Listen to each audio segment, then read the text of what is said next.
You never know, कुछ पता नहीं होता अभी।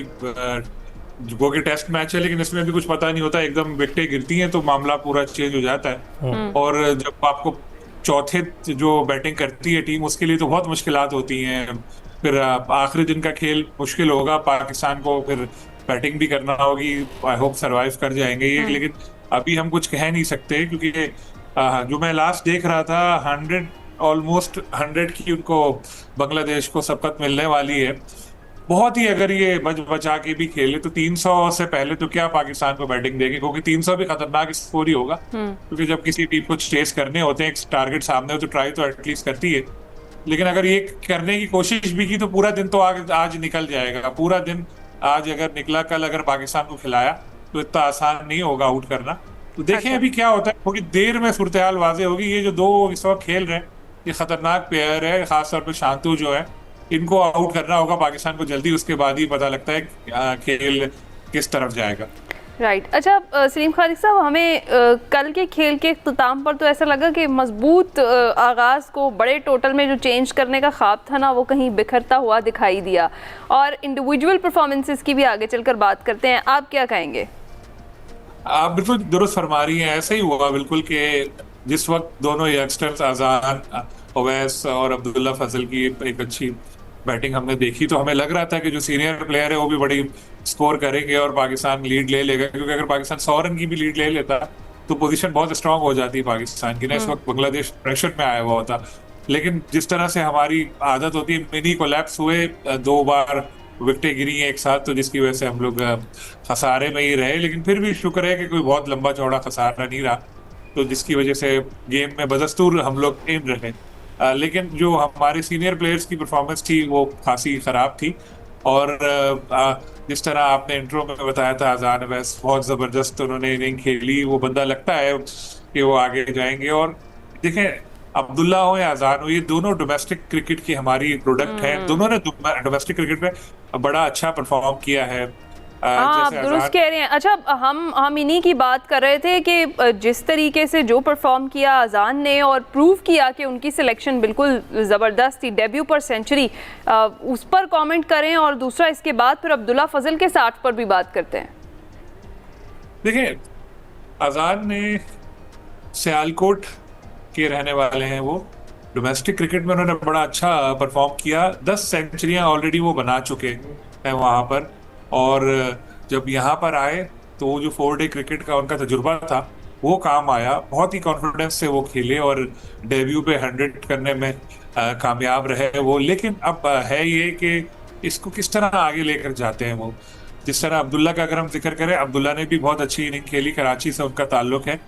लेकिन फिर वही मैं कहता हूँ कि बहुत सारे और भी प्लेयर ऐसे हमें मिले जिन्होंने अपने डेब्यू में अच्छा परफॉर्म किया, लेकिन बाद में वो बन गए भूली बिसरी एक दास्तान। तो इन प्लेयर्स के साथ ऐसा नहीं होना चाहिए। उम्मीद यही है कि जो ये कामयाबी इनको मिली है पहले टेस्ट में, अपनी इस परफॉर्मेंस का मेयार वो बरकरार रखेंगे ताकि नेशनल टीम का मुस्तकिल हिस्सा बने। क्योंकि वक्त आ गया है कि जो पुराने प्लेयर खेल रहे हैं खासतौर पर बैटिंग में, उनको रिप्लेस किया जाए बॉलिंग में भी। तो हमें जिस तरह इस मैच में 2 यंगस्टर अच्छे मिले जिन्होंने डेब्यू पे ही बहुत पुरअतमाद तरीके से बैटिंग की, तो ये पाकिस्तान क्रिकेट के लिए भी अच्छी अलामत है। लेकिन इसका फुल क्रेडिट जाता है, जो हम अक्सर कहते हैं हमारी डोमेस्टिक क्रिकेट बेकार रही है, वो बात मुकम्मल तौर पे दुरुस्त नहीं है। इन दोनों ने साबित किया, क्योंकि डोमेस्टिक क्रिकेट में परफॉर्म करके सामने आए और इनकी बैटिंग में इस चीज की झलक नजर आई कि 4 डे क्रिकेट जो है, जो खेल कर आए थे वो और स्कोर कर आए थे, उसका इनको यहाँ पे फायदा हुआ और उन्होंने जबरदस्त बैटिंग करके अपने रोशन मुस्तकबिल की नवीं सुना दी। राइट। तो सलीम भाई, ये भी देखिए कि दोनों जानिब से जो बॉलर्स हैं वो भी एक कारकर्दगी दिखा रहे हैं। जो मेहदी हसन है बांग्लादेश की जानिब से, उन्होंने भी पहली इनिंग में 5 आउट किए हैं, और मोहम्मद अब्बास है, उन्होंने भी पाकिस्तान की जानिब से 5 आउट किए हैं। तो बॉलर की कारकर्दगी किस तरह से देख रहे हैं? शाहीन शाह की भी 3 है। नहीं, मैं तो पाकिस्तानी बॉलर्स की ज्यादा बात करूंगा कि सच्ची बात अगर मैं आपको बताऊं तो मुझे इतना इम्प्रेस किया नहीं। वो कि अब्बास ने बेहतर बॉलिंग की, उन्होंने 5 विकेटें भी ली थी। अभी सेकंड इनिंग में भी वो अच्छी बॉलिंग अपने शुरू के स्पेल में कर रहे थे। लेकिन मैं तो एक बात मानता हूं, शायद आप एग्री ना करें, कि अगर आपने 5 विकेटें ली हैं तो दूसरी टीम को 200 से कम पे आउट होना चाहिए, तभी बात है। एक टीम अगर 400 रन बना रही है, फिर आपकी 5 विकेटों का इतना इम्पैक्ट नहीं होता। मैं बिल्कुल इनकी परफॉर्मेंस को डिग्रेड नहीं कर रहा अब्बास की। लेकिन मैं एक बात आपको बता रहा हूँ, जैसे पहले जमाने में होता था कि वसीम अकरम और वकार यूनुस जब आउट करते थे 5-6, तो दूसरी टीम को ज्यादा स्कोर नहीं बनाने देते थे। तो फास्ट बॉलिंग में हसन अली ने, क्योंकि पहली इनिंग में पहली बॉल पे अपने विकेट ली थी, शाहीन आफरीदी हो या अब्बास हो, तीनों का एक जो मसला हमें नजर आ रहा है वो उनका पेस है। मतलब अब आप ये नहीं कह सकते कि ये बहुत तेज बॉलर्स है। इनकी अगर आप स्पीड देखें तो स्पीड इनकी बहुत डिक्रीज हो रही है। इवन पीएसएल में ज्यादा तेज बॉलिंग ये करते नजर आए थे, क्योंकि वहां शायद 4 ओवर करने होते तो पूरी जान लगा देते। टेस्ट में लंबे स्पेल होते तो बॉलर खुद भी ध्यान रखते हैं कि यार कहीं इंजर्ड ना हो। तो ये एक वरिंग साइन है पाकिस्तान क्रिकेट के लिए कि एक्सप्रेस पेस के काबिल हमारे पास बॉलर मौजूद अच्छा। नहीं है, क्योंकि स्विंग भी उस वक्त ही ज्यादा इफेक्टिव होती है जब आपका पेस हो। तो इस तरह का हमें चाहिए, कुछ एक दो यंगस्टर्स तलाश करें। जैसे हमें अली रजा अच्छे नजर आए थे पीएसएल, तो क्या पीएसएल से पहले से ही वो अच्छा परफॉर्म कर रहे हैं और सेलेक्टर्स की नजरों में भी हैं वो, उनको और पॉलिश करें। एक दो और ऐसे यंगस्टर ढूंढे जिनके पास पेस भी हो, उनको स्विंग बॉलिंग सिखाएं, फिर वो तजुर्बा हासिल करके कल को काम आएंगे। क्योंकि राइट। अभी जो है, अच्छा जी सलीम खालिक साहब।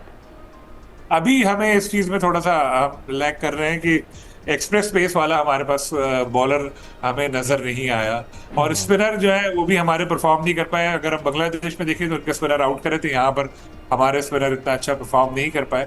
तो ये कुछ ऐसी चीजें हैं जो अब सेकेंड इनिंग चल रही है। आई होप कि हमारे बॉलर्स और बैटर्स इसमें ज्यादा बेहतर Right. परफॉर्म करेंगे से, लेकिन पहली इनिंग के हवाले से अगर आप पूछें तो ऐसा था। ठीक है। अच्छा, वैसे अब्बास के तो वो बांग्लादेशी कोच भी बड़े मोतरफ दिखाई दिए उनकी परफॉर्मेंस के ऊपर।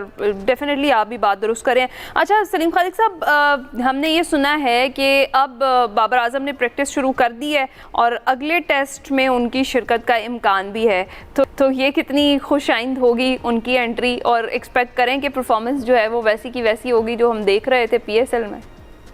बिल्कुल ऐसा होना चाहिए। बाबर आजम बहुत जबरदस्त बैट्समैन है, और उनकी हालिया फॉर्म हमने पीएसएल में देखी, कितने एतमाद के साथ खेल रहे थे। तो उनका होना पाकिस्तानी टीम के लिए भी बहुत जरूरी है। उम्मीद है वो आएंगे और अपनी जगह बनाकर और अच्छा परफॉर्म करेंगे पाकिस्तान टीम के लिए। इस मैच में हमने देखा कि सऊद शकील तो खैर 0 पर आउट हो गए थे।